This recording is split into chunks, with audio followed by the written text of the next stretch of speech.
त्रिपिटक निम्न में से किससे संबंधित है आपको बताना है।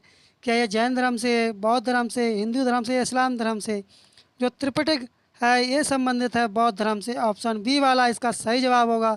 जिन साथियों ने इसका जवाब बी दिया वो बिल्कुल सही जवाब दे रहे हैं। त्रिपिटक बुद्ध की शिक्षाओं का संकलन है। बौद्ध धर्म से संबंधित इन ग्रंथों को 3 भागों में बांटा गया है, विनय पत्रिका, अधिधम्म पट्टिक तथा सूक्त पट्टिका में।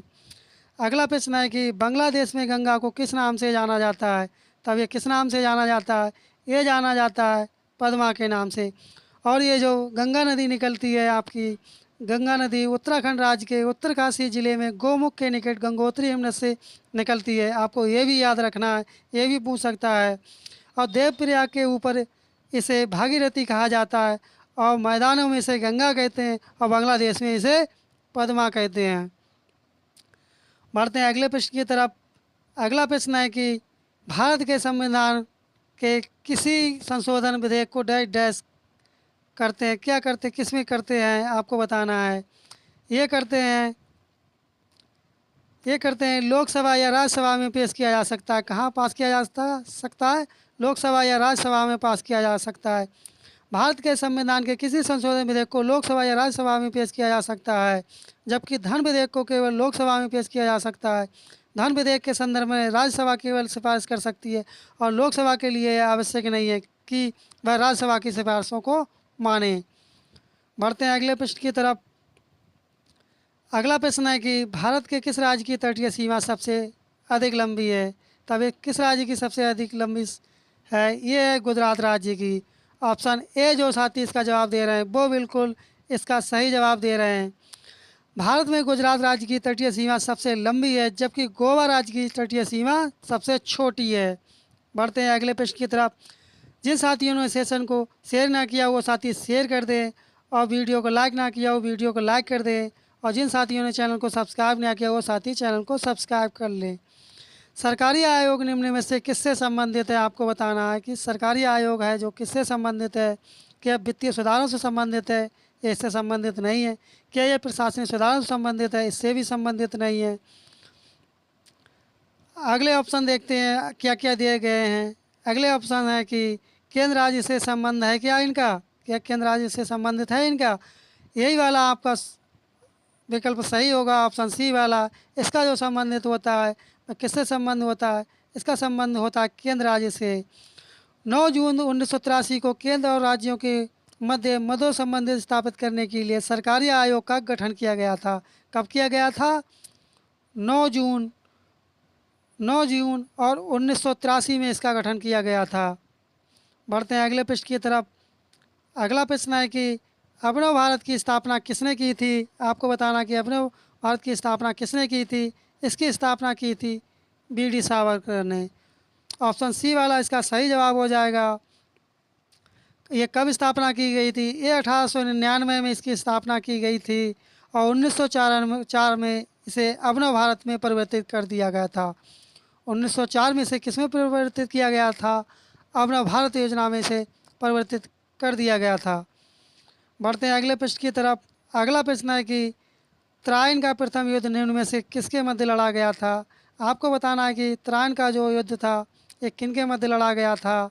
जो साथी इसका जवाब ऑप्शन ए दे रहे हैं पृथ्वीराज चौहान और मोहम्मद गौरी, वो उसका बिल्कुल सही जवाब दे रहे हैं। 1191 में त्राइन का प्रथम युद्ध हुआ था। कब हुआ था। 1191 में त्राइन का प्रथम युद्ध हुआ था। बढ़ते हैं अगले प्रश्न की तरफ। अगला प्रश्न है कि पृथ्वी पर मौसम परिवर्तन का क्या कारण है। तब इसका क्या कारण है आपको बताना है। इसका क्या कारण होता है आपको बताना है। जो साथी इसका जवाब पृथ्वी का परिक्रमा तथा इसका अपनी धुरी पर झुकाव दे रहे हैं वो बिल्कुल इसका सही जवाब दे रहे हैं। ऑप्शन ए वाला इसका सही जवाब होगा। बढ़ते हैं अपने अगले प्रश्न की तरफ। अगला प्रश्न है कि दाढ़ी बनाने के लिए कौन से दर्पण का प्रयोग किया जाता है। दाढ़ी बनाने के लिए कौन सा दर्पण का प्रयोग किया जाता है। इसके लिए कौन सा दर्पण प्रयोग करते हैं। अवतल दर्पण का प्रयोग किया जाता है। किस दर्पण का। अवतल दर्पण का प्रयोग किया जाता है। किसके लिए। दाढ़ी बनाने के लिए। बढ़ते हैं अपने अगले प्रश्न की तरफ। अगला प्रश्न है जिन साथियों ने चैनल को सब्सक्राइब ना किया हो चैनल को सब्सक्राइब कर लें और नोटिफिकेशन बेल आइकन दबाना ना भूलें, जिससे उन्हें डायरेक्ट प्रश्नों की श्रृंखला आपको यहीं से देखने के लिए मिलेगी, इसलिए चैनल को सब्सक्राइब कर लें। अगला प्रश्न है कि राज्य के नीति निर्देशक सिद्धांतों में से कौन सा अनुच्छेद प्रबंधन में श्रमिक भागीदारी को सुरक्षित करने की बात कहता है? तो कौन सा अनुच्छेद है जो कि यह बात कहता है? यह अनुच्छेद है अनुच्छेद 43। कौन सा होगा? ऑप्शन बी वाला अनुच्छेद 43 ए है। राज्य के नीति निर्देशक सिद्धांतों का अनुच्छेद 43 ए में प्रबंधन श्रमिक भागीदारी को सुरक्षित करने की बात कहता है। बढ़ते हैं अगले प्रश्न की तरफ। अगला प्रश्न है कि भारतीय संविधान का अनुच्छेद 340 किससे संबंधित है? आपको बताना कि अनुच्छेद 340 किससे संबंधित है। तब ये किससे संबंधित है? जो साथी इसका जवाब ऑप्शन सी दे रहे हैं पिछड़ा वर्ग आयोग, वो बिल्कुल इसका सही जवाब दे रहे हैं। उच्चतम न्यायालय के निर्देश पर भारत सरकार द्वारा एक सार्वजनिक निकाय के रूप में वर्ष 1993 में इसे जोड़ा गया था। बढ़ते हैं अपने अगले प्रश्न की तरफ। अगला प्रश्न है अम्ल वर्षा इनमें से किस वायु प्रदूषण के कारण होती है? तब किस वायु प्रदूषण के कारण अम्ल वर्षा होती है आपको बताना है। जो साथी इसका जवाब ऑप्शन सी दे रहे हैं वो बिल्कुल सही जवाब दे रहे हैं। सी वाला इसका सही जवाब होगा नाइट्रस ऑक्साइड एवं सल्फर डाइऑक्साइड। बढ़ते हैं अगले प्रश्न की तरफ। अगला प्रश्न है कि किस मकोरे को अहमदाबाद का एक्रोपोलिस कहा जाता है? तो वह ऐसा कौन सा मकोरा जिसे एक्रोपोलिस कहा जाता है? तब ये किसे कहा जाता है? ये कहा जाता है सरखेज रोजा के मकबरे को। ऑप्शन डी वाला इसका सही जवाब होगा। साथियों, आपने सेशन को शेयर ना किया हो सेशन को शेयर कर दें और वीडियो को थम्स अप ना किया हो वीडियो को थम्स अप कर दें। निम्नलिखित में से कौन सा ऊर्जा का गैर परंपरागत स्रोत है? तो कौन सा है? क्या ये ईंधन है, प्राकृतिक गैस है, सौर ऊर्जा या कोयला है? तब ये कौन सा इसका सही हो जाएगा? इसका सही जवाब हो जाएगा सौर ऊर्जा। ऑप्शन सी वाला इसका सही जवाब हो जाएगा। क्या हो जाएगा? सौर ऊर्जा। जिन साथियों ने इसका जवाब ऑप्शन सी दिया वो बिल्कुल सही जवाब दिया है। अगला प्रश्न है कि निम्न में से कौन फ्यूहरर के नाम से जाना जाता है? तब ये कौन जाना जाता है? ये जाना जाता है एडोल्फ हिटलर। ऑप्शन ए वाला इसका सही जवाब होगा। बढ़ते हैं अगले प्रश्न की तरफ। अगला प्रश्न है कि थीम डैम परियोजना किस नदी पर स्थित है? तब ये किस नदी पर स्थित है आपको बताना है। ये योजना ये स्थित है रावी नदी पर। ऑप्शन ए वाला इसका सही जवाब हो जाएगा। साथियों, मैं आपको बताना चाहूँगा कि आपने यदि ये पूरी क्लास देख ली, मान ली ये आपको डाइट आपको पसंद यहीं से देखने को मिलेगी, इसकी प्लेलिस्ट बना दी गई है। वो प्लेलिस्ट आपने नहीं देखी तो आप चैनल विजिट करके वो प्लेलिस्ट देख सकते हैं। जो 17-18 फरवरी को आपको पेपर हुआ था यूपी पुलिस का, आपको देखे जा कर के आपको उन्हीं साइटों से आपको हूबहू प्रश्न एग्ज़ाम में देखने को मिले। इसलिए ये प्लेलिस्ट और ये क्लास आपको देखने के लिए महत्वपूर्ण हो जाती है। अगला प्रश्न है कि लोधी वंश का अंतिम सुल्तान कौन था? आपको बताना है कि लोधी वंश का अंतिम शासक कौन था। ये कौन थे? ये कौन थे आपको बताना। ये थे इब्राहिम लोधी। लोधी वंश के अंतिम शासक कौन थे? ये थे इब्राहिम लोधी थे। सिकंदर लोधी का उत्तराधिकारी इब्राहिम लोधी था। बाबर एवं इब्राहिम लोधी के मध्य 21 अप्रैल 1526 को पानीपत का प्रथम युद्ध हुआ था। बढ़ते हैं अगले प्रश्न की तरफ। साथियों, इसमें उतना ही बताया जा रहा है जो पेपर की दृष्टि से महत्वपूर्ण है, इसलिए ज़्यादा एनालिसिस नहीं कर रहे हैं, विस्तार से आपको बता रहे हैं। जो पेपर की दृष्टि से महत्वपूर्ण है वही कराया जा रहा है। भारत द्वारा निम्नलिखित में से किस शासन प्रणाली को अपनाया गया था? तब ये कौन सी थी? संसदीय और एकात्मक, राष्ट्रपति और संघीय, राष्ट्रपति और एकात्मक, संसदीय और संघीय। जो साथी इसका जवाब ऑप्शन डी दे रहे हैं वो बिल्कुल सही जवाब दे रहे हैं। कौन सी थी? संसदीय और संघीय। बढ़ते हैं अगले प्रश्न की तरफ। अगला प्रश्न है कि औरंगजेब ने निम्नलिखित में से किस सिख को गुरु को मृत्युदंड दिया था? तब ये किसे दिया था? गुरु तेग बहादुर को, गुरु अर्जुन देव को, गुरु गोविंद सिंह को या गुरु हरराय सिंह को? जो साथी इसका जवाब ऑप्शन ए दे रहे हैं गुरु तेग बहादुर, वो बिल्कुल सही जवाब दे रहे हैं। साथियों, आपका स्कोर क्या रहा कमेंट बॉक्स में बताना ना भूलें। बढ़ते हैं अगले प्रश्न की तरफ। अगला प्रश्न है कि निम्नलिखित में से कौन सी गर्म जल धारा है? क्या बताना है? कौन सी गर्म जल धारा है? कनारी प्रवाह है, लेबाडोर प्रवाह है, क्यूरोसिवो प्रवाह है, या उपरोक्त में से कोई नहीं? जो साथी इसका जवाब ऑप्शन सी दे रहे हैं, क्यूरोसिवो प्रवाह, वो बिल्कुल इसका सही जवाब दे रहे हैं। वो इसका बिल्कुल सही जवाब। बढ़ते हैं अपने अगले प्रश्न की तरफ। अपना अगला प्रश्न है कि पीएसएलवी का विस्तार रूप क्या है? आपको बताना है कि जो पीएसएलवी होता है इसका विस्तार रूप क्या होता है। तब इसका विस्तार रूप क्या होता है कि polar satellite launch vehicle, primary satellite launch vehicle, या परमानेंट सैटेलाइट लॉन्च व्हीकल, या उपयुक्त में से कोई नहीं?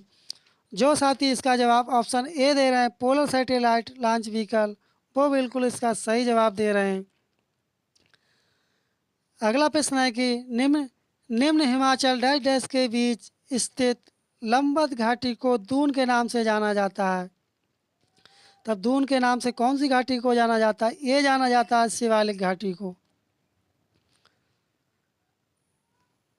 बढ़ते हैं अगले प्रश्न की तरफ। अगला प्रश्न है साथियों आपने वीडियो को थम्स अप ना किया हो, वीडियो को थम्स अप कर दें, और जिन साथियों ने चैनल को सब्सक्राइब ना किया हो वो साथी चैनल को सब्सक्राइब कर लें। निम्नलिखित ग्रहों में से कौन सा महाग्रह है? आपको बताना कि कौन सा महाग्रह है। एक महाग्रह है यूरेनस। ऑप्शन सी वाला इसका सही जवाब होगा। अगला प्रश्न है कि कर्क रेखा निम्न में से किस राज्य से होकर नहीं गुजरती है? तब किस राज्य से होकर नहीं गुजरती? छत्तीसगढ़, झारखंड, उड़ीसा और त्रिपुरा से। जो साथी इसका जवाब ऑप्शन सी दे रहे हैं वो बिल्कुल सही जवाब दे रहे हैं। सी वाला इसका सही जवाब होगा। कर्क रेखा भारत के कुल 8 राज्यों से होकर गुजरती है। गुजरात, महाराष्ट्र, राजस्थान, त्रिपुरा, मिजोरम और छत्तीसगढ़ राज्य और पश्चिम बंगाल से गुजरती है। बढ़ते हैं अगले प्रश्न की तरफ। अगला प्रश्न है कि प्राचीन भारतीय लेखों के अनुसार निम्नलिखित में से कौन सी दो नदियों के बीच की भूमि भ्रावृत कहलाती है? आपको बताना कौन सी वो दो नदियाँ जो भ्रावृत कहलाती है। तब कौन सी जो दो नदियाँ आपको बताना है। क्या ये सरस्वती नदी और द्रस्वती नदी है? सरस्वती नदी और सरयू नदी है, सतुत्री नदी और बिपाशा नदी है, गंगा नदी और यमुना नदी है। तब वह कौन सी नदी होगी आपको बताना है। तब वह कौन सी नदी होगी साथियों आपको बताना है। वह कौन सी नदी होगी? वह आपकी नदी होगी सरस्वती नदी और दृश्यवती नदी। ऑप्शन ए वाला इसका सही जवाब होगा। बढ़ते हैं अगले प्रश्न की तरफ। अगला प्रश्न है कि रबी और खरीफ के अतिरिक्त भारत की तीसरी फसल ऋतु कौन सी है? तो कौन सी ऋतु है वह है जायद की ऋतु। ऑप्शन ए वाला इसका सही जवाब होगा। अगला प्रश्न है कि पानीपत का तृतीय युद्ध निम्न में से किसके बीच लड़ा गया था? आपको बताना है। ये युद्ध लड़ा गया था अहमद शाह अब्दाली तथा मराठों के बीच।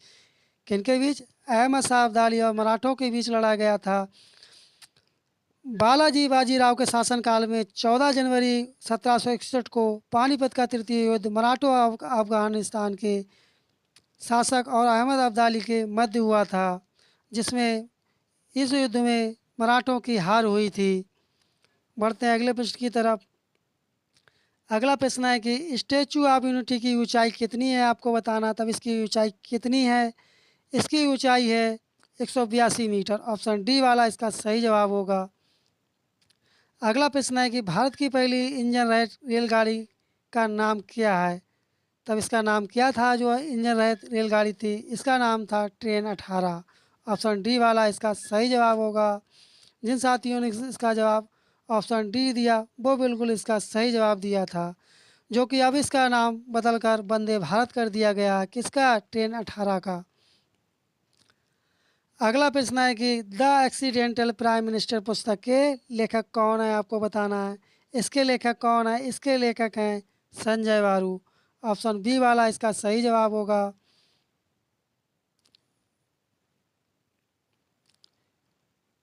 ऑप्शन बी वाला इसका सही जवाब। साथियों आपने सेशन को शेयर नहीं किया हो, सेशन को शेयर कर दें, और जिन साथियों ने सेशन को लाइक नहीं किया हो वो सेशन को लाइक कर दें, क्योंकि यहाँ पर आपको महत्वपूर्ण क्लासें मिलती रहेंगी।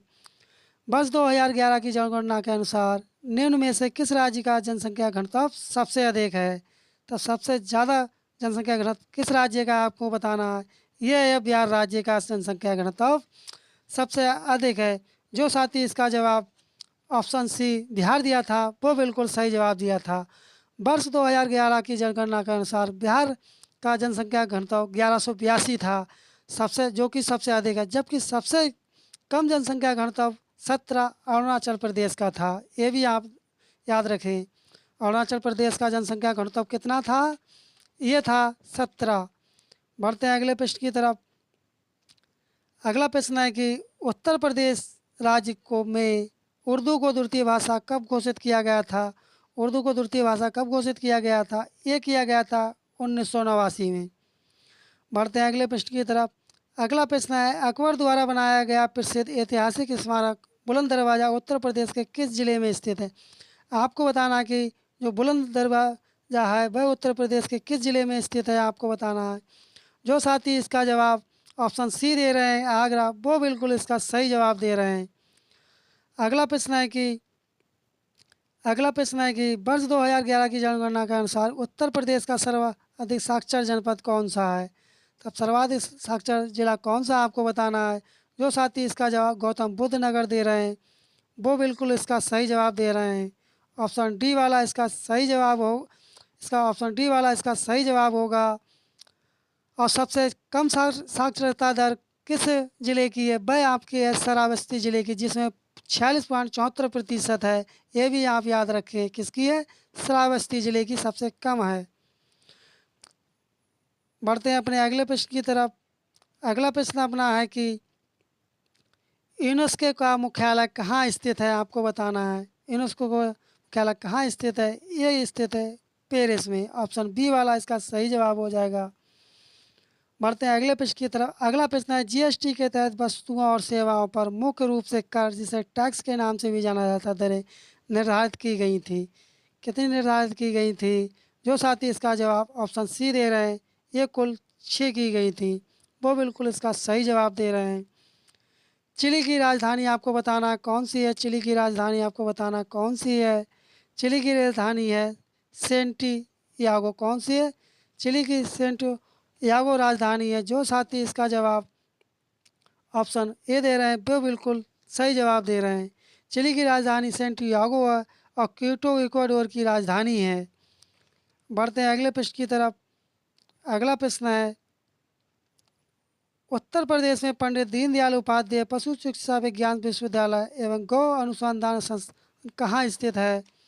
जो साथी इसका जवाब ऑप्शन ए दे रहे हैं मथुरा में, वो बिल्कुल सही जवाब दे रहे हैं। विकल्प सही क्रम दर्शाता है जिसमें भारतीय स्वतंत्रता आंदोलन के दौरान ये घटनाएं हुई थी। लाला लाजपत राय का निधन कब हुआ था, ये कब हुआ था, ये हुआ था 1928 में। इनकी मृत्यु 1928 में हुई थी। और चौरी चौरा कांड कब हुआ था, ये हुआ था 1922 में हुआ था। और जालियांवाला बाग हत्याकांड कब हुआ था, ये हुआ था 1919 में हुआ था। और आपका मुस्लिम लीग का गठन कब हुआ था, ये हुआ था 1906 में हुआ था। ये कब हुआ था, 1906 में। आपको बताना है कि कौन से ऑप्शंस ठीक हैं। तब इसमें कौन से ऑप्शंस ठीक हैं आपको बताना है। तब ये कौन से ऑप्शन ठीक हो जाएंगे, 4 3 2 1। ऑप्शन सी वाला इसका सही जवाब हो जाएगा। साथियों आपने सेशन को शेयर ना किया हो, सेशन शेयर कर दें और वीडियो को थम्स अप कर दें। अगला प्रश्न है कि अंतर्राष्ट्रीय टाइगर दिवस कब मनाया जाता है। अंतर्राष्ट्रीय दिवस मनाया जाता है, ये कब मनाया जाता है। 24 जुलाई को, 29 जुलाई को, 20 जुलाई को, 25 जुलाई को।